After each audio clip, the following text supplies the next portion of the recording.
दोस्तों हम लोगों ने अपने पिछले एपिसोड में बात करी थी जॉब या फिर नौकरी करके पैसा कमाने के बारे में, जिसमें हम लोगों ने समझा था कि कोई भी जॉब कितने तरह की होती है और उन अलग अलग तरह की जॉब से होने वाले फ़ायदे और नुकसान के बारे में। तो दोस्तों आज हम लोग बात करेंगे पैसा कमाने के दूसरे रास्ते के बारे में, और वो दूसरा रास्ता है कि कोई छोटा बिजनेस करना या फिर कोई प्रोफेशन कैरी आउट करना।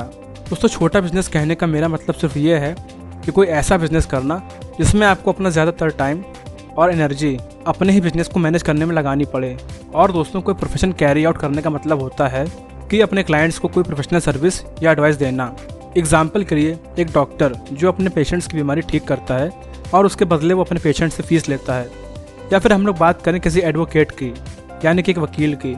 एक वकील अपने क्लाइंट्स को लीगल एडवाइस देता है या फिर उनका कोई केस लड़ता है, तो उसके बदले में वो अपने क्लाइंट से कुछ फीस चार्ज करता है। दोस्तों प्रोफेशन कैरी आउट करने के और भी कई सारे एग्जाम्पल्स हैं, जैसे fashion designer, interior designer, tax consultant, architect. ये सभी अपने क्लाइंट्स को अपनी प्रोफेशनल सर्विसेज देते हैं और उसके बदले में अपने क्लाइंट से फीस चार्ज करते हैं। दोस्तों कोई भी प्रोफेशन कैरी आउट करने के लिए सबसे पहले आपको उस फील्ड का एक्सपर्ट बनना होगा, और एक्सपर्ट बनने के लिए आपको किसी कॉलेज या यूनिवर्सिटी में एडमिशन लेना होगा और उस पर्टिकुलर सब्जेक्ट की नॉलेज लेनी होगी, जिसमें आपको आगे चलकर एक्सपर्ट बनना है।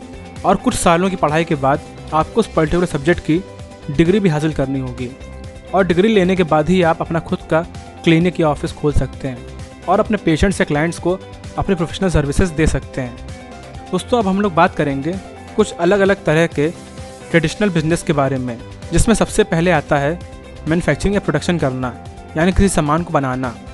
फिर आता है ट्रेडिंग करना, यानी कि कोई सामान खरीदना और फिर उसे बेचना। और फिर सबसे आखिर में आता है किसी भी तरह की सर्विस प्रोवाइड करना। तो सबसे पहले हम लोग बात करेंगे मैन्युफैक्चरिंग या प्रोडक्शन के बारे में।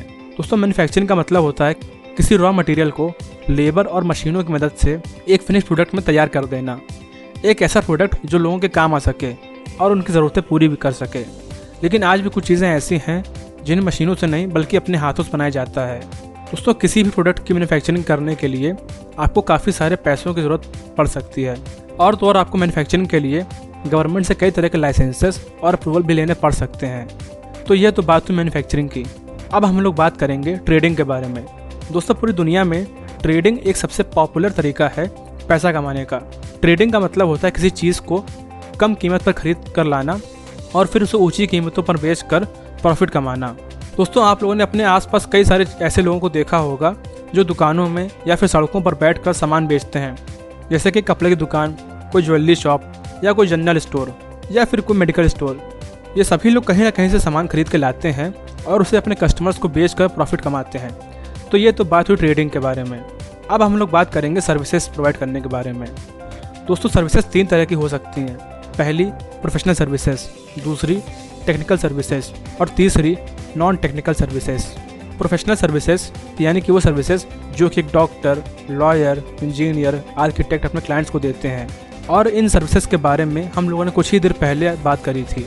अब हम लोग बात करेंगे टेक्निकल सर्विसेज के बारे में। तो दोस्तों टेक्निकल सर्विसेज के कई सारे एग्जांपल हैं, जैसे कि car mechanic, electrician, plumber, carpenter, और भी कई सारे एग्जांपल्स हैं टेक्निकल सर्विसेज के। तो चलिए ये तो बात हुई टेक्निकल सर्विसेज के बारे में, और अब हम लोग बात करेंगे नॉन टेक्निकल सर्विसेज के बारे में। तो दोस्तों इस तरह की सर्विसेज देने के लिए आपके पास किसी खास तरह की टेक्निकल स्किल का होना ज़रूरी नहीं है। एग्जाम्पल के लिए जैसे कार रेंटल सर्विस, इस बिज़नेस को करने के लिए आपको कुछ गाड़ियाँ खरीदनी होंगी और फिर अपने कस्टमर्स को उन्हीं गाड़ियों को किराए पर देना होगा। या फिर हम लोग बात करें किसी रियल एस्टेट ब्रोकर की, तो एक रियल एस्टेट ब्रोकर अपने क्लाइंट्स को किसी भी तरह की प्रॉपर्टी खरीदने या बेचने में मदद करता है। फिर चाहे वो घर हो, ऑफिस हो या कोई दुकान, वो इन सभी तरह की प्रॉपर्टीज़ में डील कर सकता है। दोस्तों आप लोग किसी भी तरह का बिजनेस करें या फिर किसी भी तरह की सर्विस प्रोवाइड करें या फिर किसी भी तरह का प्रोफेशन कैरी आउट करें, लेकिन आप में से ज़्यादातर लोगों को अपने बिजनेस में अपना पूरा टाइम और अपनी पूरी एनर्जी लगानी पड़ती है, जिसकी वजह से आप लोग कभी भी अपनी फैमिली को ज़्यादा टाइम नहीं दे पाते और उनके साथ कभी भी छुट्टियाँ मनाने के लिए कहीं बाहर भी नहीं जा पाते। और तो और आप में से ज़्यादातर लोग अपने बिजनेस या प्रोफेशन में इतने ज़्यादा इन्वॉल्व होते हैं कि अपनी हेल्थ के लिए भी टाइम नहीं निकाल पाते। लेकिन दोस्तों अब चिंता करने की कोई बात नहीं है, क्योंकि मैं आपको अपने अगले वीडियो में बताऊंगा कुछ स्मार्ट तरीकों के बारे में, जिसे अपनाने के बाद आप लोगों को अपने बिजनेस में कम से कम टाइम देना पड़ेगा, और तो और आपका बिजनेस भी लगातार ग्रो करता रहेगा। दोस्तों मैं हर हफ्ते आपके लिए ऐसे नए और इंटरेस्टिंग वीडियोस लाता रहूँगा जो आपको अपनी ज़िंदगी के हर कदम पर कुछ नया करने के लिए इंस्पायर करती रहेगी और उसे देखकर आप लोगों को बहुत कुछ नया सीखने को मिलेगा। दोस्तों अगर आप हमारी आगे आने वाली वीडियोस को भी मिस नहीं करना चाहते हैं तो प्लीज़ जल्दी से जल्दी हमारे चैनल को सब्सक्राइब करें। और अगर आपको ये वीडियो पसंद आया हो तो इसे लाइक करने के साथ साथ अपनी फैमिली और फ्रेंड्स के साथ शेयर करना बिल्कुल ना भूलें, ताकि आपके साथ साथ उन्हें भी कुछ नया और इंटरेस्टिंग सीखने का मौका मिले और वो भी आपकी तरह हमेशा इंस्पायर्ड रहें। तब तक के लिए goodbye and thanks for watching the video.